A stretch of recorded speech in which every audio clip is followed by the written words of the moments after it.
Pie charts. Pie charts are used to show parts of a whole.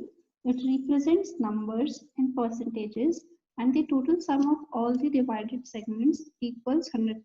So for that, we will be first creating a vector that is cars with different values for each day. So there is Monday, Tuesday, Wednesday, Thursday, and Friday. So it is like on which day how many cars has been used. It is a very simple formula to make a pie chart.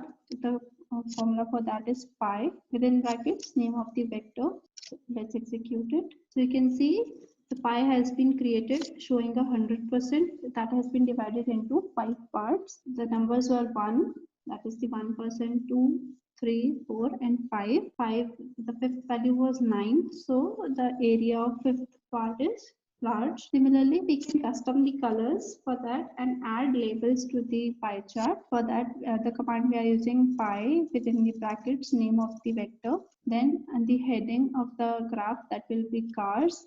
Then colors that we are using is rainbow, and length we are giving inside rainbow is length of cars. So the numbers that are in cars equal to that, the colors will be selected from the rainbow shade. Then labels. Labels are the name of each of the parts it is divided into. So there are 5 parts: Monday, Tuesday, Wednesday, Thursday, Friday. So each one will be given the name respectively. So let's execute it, and you can see the one is changed to Monday, Tuesday, Wednesday, and color has been selected from the rainbow as per the length of vector car. Then define some colors ideal for black and white print. So now what we are doing is we will be creating different vectors, and after that we will be creating a pie chart for that.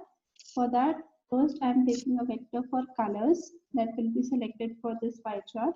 So there are shades of white and black. So first is white, then there is different shades of gray, then there is black. Let's execute and save this vector. Now we will be calculating the percentage of each day rounded to 1 decimal point. So for that, what we are using, we are creating a vector car labels. Labels are the names like we have given Monday, Tuesday, Wednesday in our pie chart.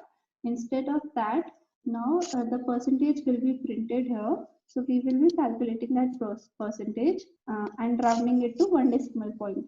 To round it, we are using the command round within the bracket. It is the simple mathematic formula, like the vector name divided by the sum of vector into 100. Into 100 is for percentage, and cars, like if it is 1, it was 1 divided by the sum of this vector. So 3 divided by the sum of this vector, 6 and so on. So let's execute this. If you want to check this vector, these are the values that have been calculated, which means the first part that will be divided into is 4.3, then 13%, 26.1%, 17.4, and 39.1%.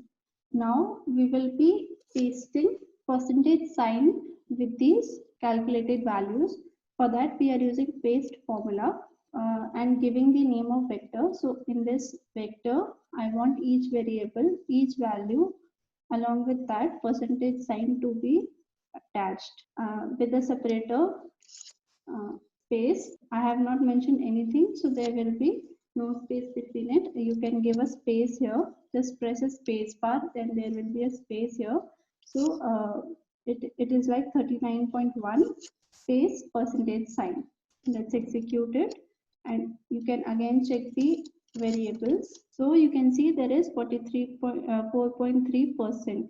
So because I have taken a space in the separator, so there is a space here. Now I'm creating a pie chart. For pie chart, the first thing is the vector name. So it is the car that has to be created as a pie. Then the name of the title of the graph is cars. Colors will be the colors vector that we created here, shades of white and black. Then labels. Labels I'm giving and that we calculated the percentages along with the percentage sign, and CXC equal to 0.8. So it is the size of the labels that will be adding to our graph. So you can see each part of the pie has labels of their percentage that they are divided into.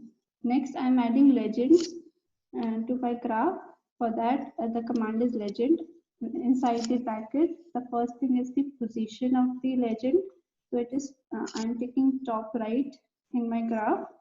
Then there is name of each of the legend, then the size of the legend text, and the colors. So to fill these boxes with the colors that we have mentioned in this vector. So they were shades of white and black again. Let's execute it. So you can see a legend box has been added to the graph.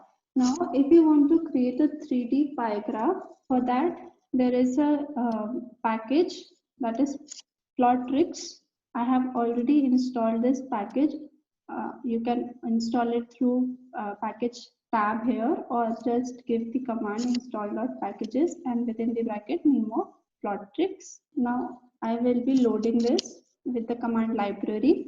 I'm creating a vector slices and with some values in it, and let's create this vector.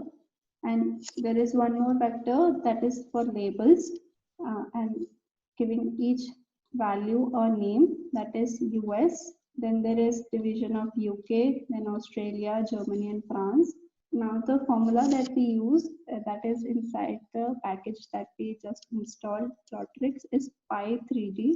Within the bracket, give the name of the vector that you want your pi for. In labels, the name of the label vector.